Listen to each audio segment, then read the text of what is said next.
welcome to Turn the Page, the official podcast of the Syosset Public Library.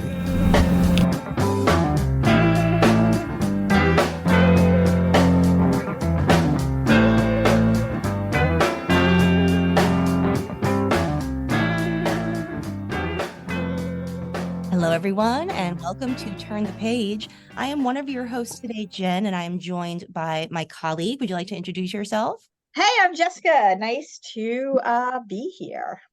And we are joined today by a friend of the show, meaning that he has been here once before, and we are here to discuss another of his works. So could I ask you to introduce yourself and the book that you're here to discuss today, please? Absolutely. I am Zachary Rosenberg. I am the author of The Long Shalom, which is my Jewish noir cosmic horror novella. And it is set in 1920s New York in like the most hard-boiled era of all, where a Jewish detective is basically approached by his old flame to investigate the disappearances going on in New York of people who went to the bottom of that with a lot of horror.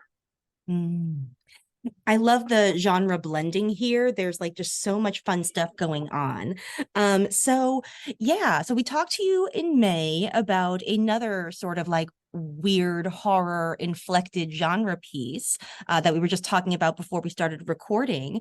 So let's talk about shifting that genre focus. Like, how is doing a weird noir different from doing a weird Western? Interesting you ask. There's kind of a similar basis of it because they're both kind of like very much the throwbacks to the two-fisted pulp tales in a sense. But really it's a kind of a different voice you have to find because the Western kind of draws from a much different place. A Western, in my opinion, is much more focused on kind of the environment, while noir is more focused on the situations in a sense. It required finding a different voice, especially because the hero of the book, Alan, is, I would say, a much different character from Esther and Siobhan. So it's, I usually find it very easy to get into a character's head and kind of switch from person to person when I know who I am dealing with. But, there would be times when I was like writing some of Hunger's and I would bounce and, or I was writing Long Shalom after I was writing Hunger's, and it was it was kind of a lot of fun to get into Alan's head, especially because I love noir stuff. I grew up on film noir. I grew up on stuff like The Maltese Falcon and The Long Goodbye and Raymond Chandler and what's his name, Dashiell Hammett. So that was all stuff I loved, and it was all very easy. That really helped me to kind of find that voice, so to speak. So you mentioned something that I kind of just wanted to, first of all, jump in on. So the book is called The Long Shalom, which is a bit of a, I don't know if pun is the right word, but it kind of is. It's a play on a very sort of famous noir story. I don't know if you want to talk a little bit about that. And sort of how you brought that to the long goodbye to the long shalom. The whole Long Shalom thing, that was I kind of came up with that on a lark, and I kind of ran that by some friends, because originally it had the title of like Skirts and Speakeasies, but then when I was like, or I could call it the Long Shalom, and they were like, yeah, you absolutely should call it the Long Shalom. So I the Long Shalom it is. So we ended up, after it was workshopped, like I said, I love Raymond Chandler stuff. I love, The Long Goodbye, The Big Sleep, and The Long Goodbye I first saw when it was, the movie with Elliot Gould, which is also kind of like a noir that kind of flips the genre on its head a little, which is, it's kind of the anti-noir, like the hard-boiled hero is very sloppy and messy and kind of a loser in a sense. But so when I read The Long Goodbye by Raymond Chandler, I've read a lot of Chandler's works. Something that really stuck out to me was, no shade to him, Chandler was very anti-Semitic. His views on Jews were very not positive. His portrayals of them when they actually appeared are very bad. And it was kind of the idea of like, why don't I take that and kind of like reclaim noir in that sense? Like, why don't I make this a fundamentally, unapologetically Jewish noir story? I love that so much. And it really it dovetails really nicely, I think, with what you are doing with Hungers as well, because like in the 70s as well, like, revisionist Westerns were a huge thing. And like you got different sorts of Westerns than you did in the previous generation. And with noir, like I really see that movie as being almost a revisionist noir a little bit too, because it does like de-romanticize it a little bit, and in a way, like since you also like incorporate like the weird horror elements, there's like a little bit of like decolonizing of like the Lovecraftian influences too. Is that something that you're kind of aware of, or? Lovecraft was not really foremost on my mind when I was doing this. Mm. I think that, like, I've done kind of Jewish cosmic horror with Lovecraft more in mind, but honestly, this was more, I would say, my more direct influence for when it came to cosmic horror would be someone like Haley Piper or someone like Laird Barron, who has Laird Barron is much more of a sense of malevolent forces out there. Mm. Really, probably one of the biggest ones I would say was a huge inspiration on me was Laird Barron's The Croning. So I definitely Lovecraft is kind of always is in a lot of senses always there when you're talking about cosmic horror, because he's seen, rightfully or wrongfully as an inescapable part of the genre. But kind of one interesting thing was always to me when it came to like the old pulp stuff, like Robert E. Howard was not really a noir writer in a sense. Most of his stuff was adventure, but it's very much in the sense of confronting the monsters, head on. Whereas in Laird Barron's works, it's kind of very hard to fight them. They're creatures that are just incomprehensibly malevolent, but and also incomprehensibly powerful. You can't really stop.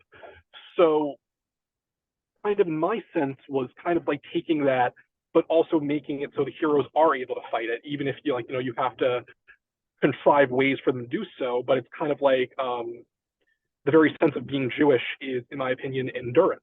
It is endurance, lasting, it is overcoming, and that's something that I think I just kind of carried into the cosmic horror element. I think I had read that you are a fan of the book Ring Shout, and that there was some influence there as well. Very, very much. P. Jelly Clark is an author who I really, really admire. I've read Ring Shout, his Dead Gin in Cairo. He was definitely another one that was really on my mind. Like the idea of taking cosmic horror through the lens of American racism was something I really, really appreciated in Ring Shout. It was something that really ended up sticking with me, where I wouldn't ever want to speak for the the Black experience in America, but I kind of wanted to try to take that in through like the Jewish experience and how far back that history can go, even outside America. Alan is someone who I think would consider himself very proudly American, even if he acknowledges the flaws of America. So that was something I had a lot of fun playing with. That is by far one of my absolute favorite books, and I think there was definitely, I can see like just influence in general, and it's super exciting, I think, to see like books like The Long Shalom and books like Ring Shout that are sort of claiming cosmic horror for lack of a better phrase, like marginalized communities that cosmic horror kind of, I don't want to say targeted, but I mean the folks who as you said, like some a lot of those folks were super problematic. And I think especially like in general, I think when people talk about wanting to see themselves in media they enjoy, I think that we do kind of have this wonderful canvas for new voices to bring things like cosmic horror to people who might be like, yeah, I like cosmic horror, but also, I'm not particularly comfortable with where I fit into it. Right. And I think it's kind of a sign of prevalent social attitudes changing. I think I'm certainly not a fan of like any of Lovecraft's, personal views, but I think that one way people err is trying to portray him as some kind of anomaly or some kind of unique monster instead of as a product of a very bigoted and, anti-Semitic and racist society, because those views were shared by many in his circle. By Robert E. Howard shared some of them, Clark Ashton Smith and Frank. But also in his circle was a guy, was Henry Kuttner, who was a horror and science fiction fantasy writer who was deeply involved in the Jewish speculative fiction community. And Lovecraft actually introduced him to his wife, C.L. Moore. And it was very interesting to me that C.L. Moore would frequently write and challenge his views, and even got him to admit that he had been ignorant at points, although he was still sending her like vilely racist screeds and arguments, to months before he died. And it's really, in my opinion, it's not really so much one or two individuals of, even of levels of badness. It's a level of also societal attitudes of what level publishing is allowing people to tell their viewpoints and their stories, and what sense that even when there are barriers, how people are pushing back on them and fighting back and trying to tell their stories. And I think you can do that in many different ways. There's some authors right now who I really admire who are telling everything from, from Asian horror to African horror.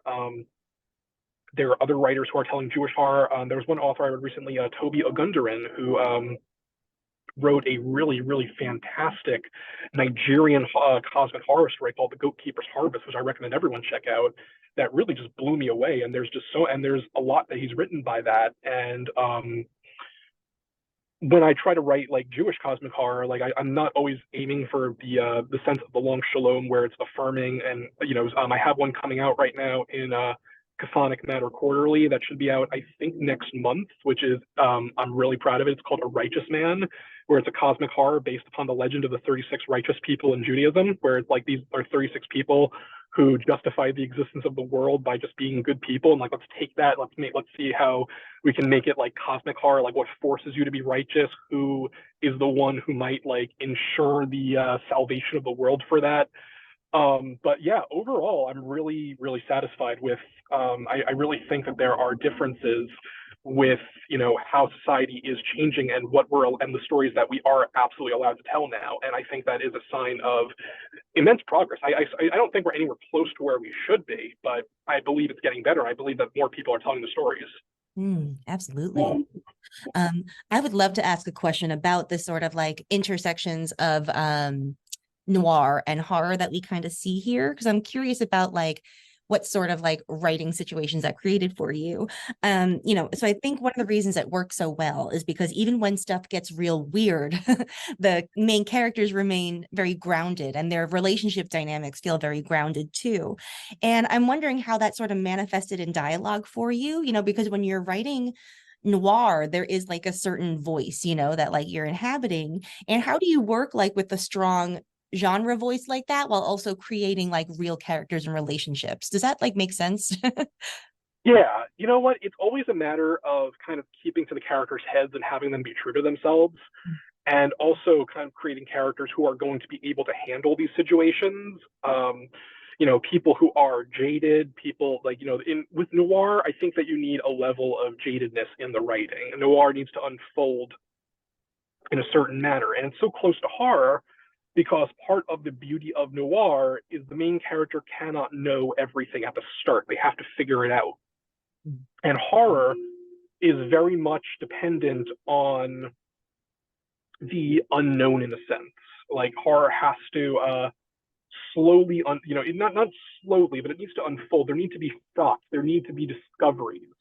There needs to be a great deal that, is figured out along the way. And noir is very often about unraveling that mystery or seeing that downfall in a sense. There needs to be something like that. But in noir, it's entirely possible to also have it tied with triumph. Like The Maltese Falcon is one of my favorite stories of all time. That's one that I'm very, very attached to. That's something I really like.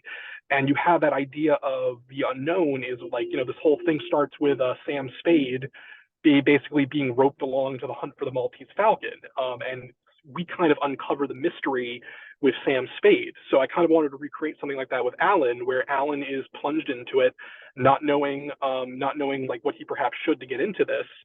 But we are discovering the mystery alongside him. And Sam Spade and Philip Marlowe are characters who essentially not only do they learn this, they refuse to kind of break before corruption and conspiracy. So I kind of had the same idea with Alan is, he doesn't break before the heart, he fights back. And, it's very much a noir can end in, triumph or tragedy. There's definitely some where it does not end happily. And, the characters can end up very broken, just like in horror. But when you introduce that element of mystery, I think you're kind of putting those genres together for better or worse, and it works out. And I think it works out very well. Mm-hmm. Yeah, for sure. I definitely agree. And like, it's just so much fun. I have to just sort of throw this in there. It's so much fun to just listen to you talk about all of these things and get excited about all of these things. Thank you so much. So not to keep drawing connections between Hungers and this one, but I'm very interested in a lot of like the overlap of your like concerns and themes and stuff like that. I feel like that one is also one that is like pretty concerned about like what it means to be American, like, and also like rooted in a very particular time, right? Because I think that both are very specific about the periods that they take place in. And something else that they both do really well is depicting what life was like for people of other marginalized communities too. I'm going to take a hard turn with this question because I just remembered I had this question as well. But can you talk a little bit about the characters who are going on this sort of like mysterious adventure with Alan, like particularly Lenoir, because she's so wonderful. Lenore has been she's been very well received, and I am really very happy about that because Lenore was the character I tried to write very carefully because, hey, she's a proud trans woman in the 1920s.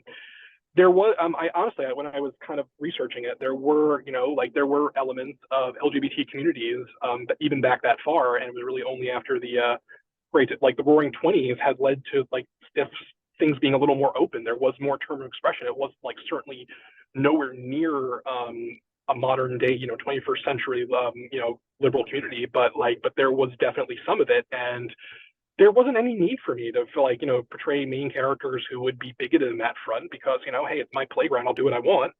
And, why can't I have forward thinking characters like that? And Lenore is, I remember my editor basically saying, he was like, I think my trans friends are going to love Lenore. I think she's great. And I was really honestly really, really relieved and happy to see how she's been received because it's you don't need a character who is, in my opinion, it's not really my story to tell as her struggling gender identity or transition, but I can write her as a trans character who is also just a complete freaking badass who likes to, her way out of things is to shoot them. She's confident, she has no doubt in herself, and there is, and I think it's important that, we're writing characters like that, even in times when, people will complain that, quote unquote, they would not have existed. And, and I personally, I don't think that's true at all. And I believe we do need those strong depictions, even through historical perspectives. Strong, brave, Jewish and Black and trans people have existed for thousands of years. It's just a matter of, it's just a matter of telling those stories the way they need to be told. Mm-hmm, absolutely. And it's really interesting to see how, their different experiences bring them together because there are some similarities in how they have been treated by society, but they also bring very unique viewpoints that right. are, interact with in very interesting ways, Very, very much so. And I really did enjoy the camaraderie between them. That was probably one of my favorite parts of the book, of writing the book. Mm-hmm. It's people who trust one another. It's, and also I kind of pointed this out, even the cosmic horrors don't misgender Lenore. And, it's also because for one thing, why would they, for one thing, it's kind of what reason would, they might be pure evil, but why would they care about someone's gender identity? You're just, you just are who you are. There's no reason a creature from beyond space and time is going to see her as anything different. Mm-hmm. So I want to talk a little bit about just writing dialogue. How do you kind of keep that going? Do you, obviously noir has a very particular flavor of dialogue. Did you sort of hear these characters talking in your head? Did you sort of watch a lot of noir movies, or just or read, or just is this just sort of how like your mind castle works? People talking dialogue just sort of pops into your head. The dialogue just kind of like pops into my head a little. Like you will notice the difference between like the dialect here and Hunger's a little, like, once again, it's kind of transferring that sort of like the different between different genres.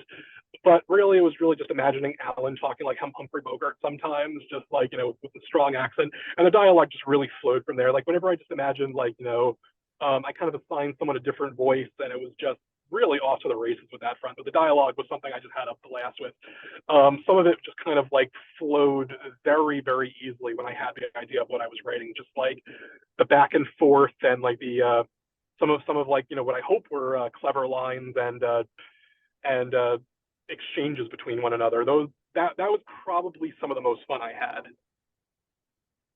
In particular, I think like in your action scenes, like they're very impressive in terms of like, I call it choreography, but I don't know if that's the right term, but the physical moving through space, and that sort of, the zippy one-liners, and the sort of like the cool things people say to each other while they're while they're fighting, like, and that it does, like, it sounds fun, and it must be a lot of fun to write.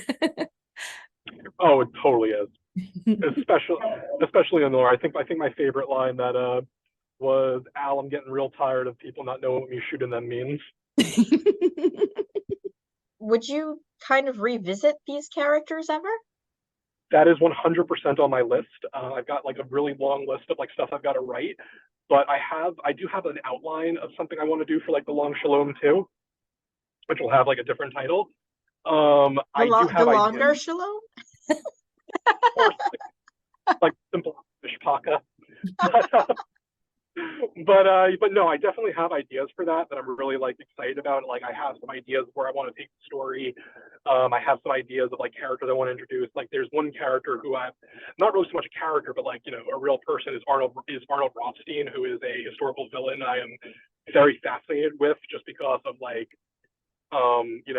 the Jewish criminal mastermind is like, writ large, essentially, with who is just who I've introduced in the background for this book.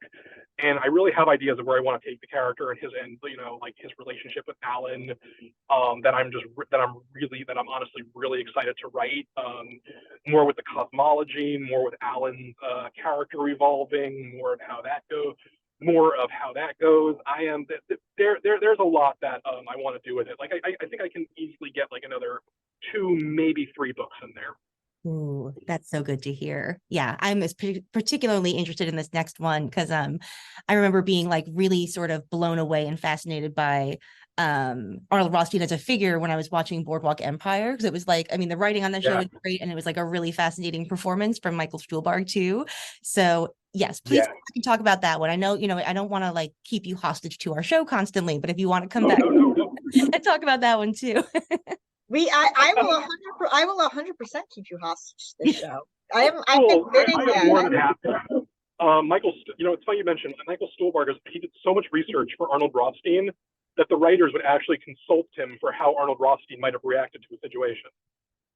Wow, that is amazing. That is like, I really appreciate like just a real intense research. I think that is like one of the overarching thing, the themes here, and in like all that stuff. I just love that intensity. I really have a vision for how I want things to go with Rothstein. I want to get into like, there's some mystery with Rothstein in real life, but like, just a really fascinatingly evil human being in real life. His brother was a rabbi, even, that he had really no reason. He had a very comfortable living. He had really had no reason to turn to a life of crime, but he did, and he was very good at it. He's really a figure that I want to explore more in writing, and in this book, and just kind of portray like, this kind of this changing era in a sense. Like the Great Depression's almost hitting. There's more, like New York is still unequal. There's a lot of very interesting stuff that I really want to tackle there, and Rothstein is definitely going to be a very major figure in the next book.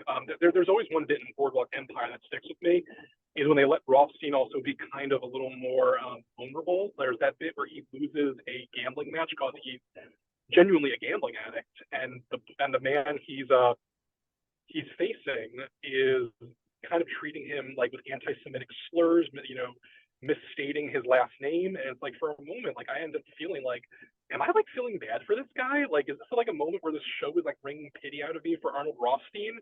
And like, all Rothstein can do, because he's lost fairly, is he can only like reassert what his actual name is before he shuffles off. And it's a moment of incredible vulnerability that Stuhlbarg brings and the writing bring, that is kind of like, I'm not sure I could ever recapture something like that, but it's something that like really stuck with me when I was watching Boardwalk Empire, which is a show I absolutely adore. Gosh, I mean, it's a very interesting interaction of like sort of individual personality traits, and then sort of just like the systemic forces around them that are still going to kind of put them in their place, like that's very poignant. Yeah. And right. It's like this weird moment of, like I said, sympathy for a character who is usually not worth that sympathy, for someone who is like, Rothstein is almost sociopathically indifferent to the lives of others around him.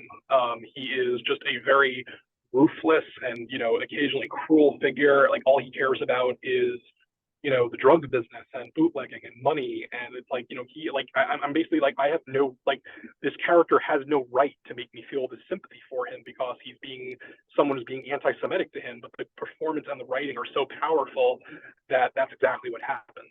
What would you recommend people read if they enjoyed The Long Shalom? If you want to talk about some of your fellow writers who you think are also doing good things that you enjoy. Ooh, I'm so bad at recall. Haley Piper's No Gods for Drowning is one of the best things I read in recent times. Haley is like a dark cosmic horror, dark fantasy noir. I really recommend Sina Palaio's Amazing Children of Chicago. Gabino Iglesias's The Devil Takes You Home, which just won the Bram Stoker Award, and I love Gabino. He's amazing. I'm trying to think. There's so many good indie books coming out right now that I am really. Trevor Henderson's Scare Waves is one I just finished, which is really, really good. I read a bunch of short fiction, so I'm very bad with recall at this. So if I looked at my Kindle, like I would find like, oh yes, no, this person, definitely this person. I also, like I was mentioning, Tobia Gundarin's Jackal, which just came out, which is terrific. Patrick Barb's Pre-Approved for Haunting is great. There's a lot of great stuff coming out, like all throughout horror and indie horror. Yeah, we're sort of like spoiled for choices, I think, at this particular moment. It's a very good time for horror. Yes, it is. Absolutely. Well, again, thank you so much for joining us. This has been absolutely lovely. And, again, you're always welcome back to talk about whatever you bring to the world next. We're very excited to see. Well, thank you so much, Jen. I'm really looking forward to having the sequel for Hungers. I'm going to try to finish it by the end of the year. I might not succeed, but I'm going to do my best. Awesome. Well, good luck. All right. And readers, listeners who will be readers someday. Yes. Go and check out The Long Shalom. You will not regret it. It is like an absolutely fascinating genre piece, and it is a hell of a lot of fun. You won't regret it. Thank you so much for joining us. This has been Jen and my colleague, Jessikah. And it is now time to close this chapter. It's time to close this chapter of Turn the Page. Join us for the next episode.